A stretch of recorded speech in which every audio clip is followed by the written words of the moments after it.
Selamat siang, pada kesempatan kali ini saya akan mempresentasikan mengenai laporan segmen, evaluasi pusat investasi dan penetapan harga transfer.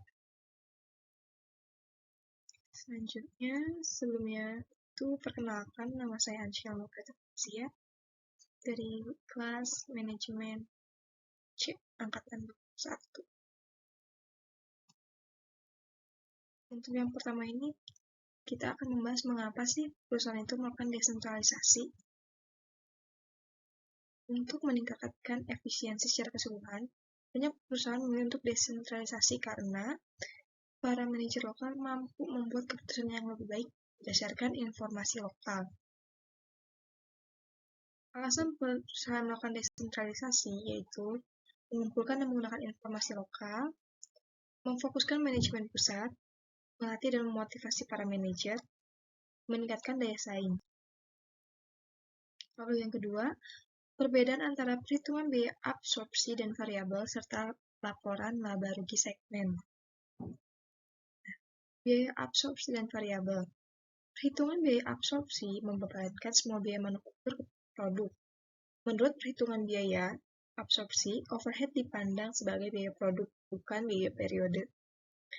Overhead tetap dibebankan ke produk melalui penggunaan tarif overhead, tetapi yang ditetapkan terlebih dahulu dan tidak dibebankan sampai produk terjual. Lalu ada biaya absorpsi variabel. Perhitungan biaya variabel membebankan hanya biaya manufaktur variabel ke produk. Overhead tetap diperlukan sebagai beban periode dan tidak disertakan dalam penentuan biaya produk. Menurut perhitungan biaya variabel, overhead tetap pada akhir periode dibebankan secara total pada penempatan periode tersebut. Selanjutnya, yaitu ada perbedaan perhitungan biaya absorpsi dan variabel. Untuk perhitungan biaya absorpsi di biaya produknya itu, ada bahan bakunya itu langsung, tenaga kerja langsung, biaya overhead variabel, biaya overheadnya tetap. Lalu ada di biaya periode itu beban penjualan dan beban administrasi. Sedangkan di perhitungan biaya variabel, pada biaya produk itu ada bahan baku langsung, tenaga kerja langsung, overhead variabel. Sedangkan di biaya periode itu ada overhead tetap, beban penjualan, dan beban administrasi. Lalu yang ketiga ada imbal hasil atas investasi. Laba atas investasi yang dihitung berdasarkan hasil pembagian dari pendapatan yang dihasilkan dengan besaran modal yang ditanam. Lalu yang keempat ada laba residu dan nilai tambah ekonomi atau economic value added atau EVA. Didapatkan dari laba bersih, yaitu laba bersih operasi dikurangi pajak dikurangi total biaya modal tahunan. Nah, EVA adalah laba residu dengan biaya modal. Biaya modal aktual dari perusahaan. Jika EVA positif, maka perusahaan sedang menciptakan kekayaan. Lalu, jika EVA negatif, maka perusahaan yang menyiapkan modal. EVA membantu perusahaan untuk menentukan apakah uang yang didapatkan lebih besar daripada uang yang digunakan. EVA juga menghasilkan tingkat pengembalian seperti ROI karena menghubungkan penghasilan bersih atau pengembalian dengan modal yang dipakai. Di pihak lain, secara khusus pendapatan residual menggunakan tingkat minimum pengembalian yang diharapkan. Para investor menyukai EVA karena menghitung laba dengan sumber daya yang diperlukan untuk mencapainya. Selanjutnya, formula residual income dapat dinyatakan sebagai berikut.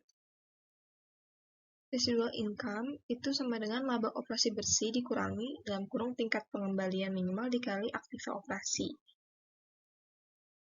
Lalu ada residual income sama dengan laba operasi bersih dikurangi biaya modal rata-rata tertimbang dikali aktiva operasi. Nah, kesimpulannya, EVA merupakan hasil pengurangan total biaya modal terhadap laba operasi istilah pajak. Biaya modal sendiri berupa cost of debit dan cost of equity. EVA dapat dipromosikan sebagai berikut. EVA sama dengan EBIT dikurangi pajak dikurangi dengan biaya modal.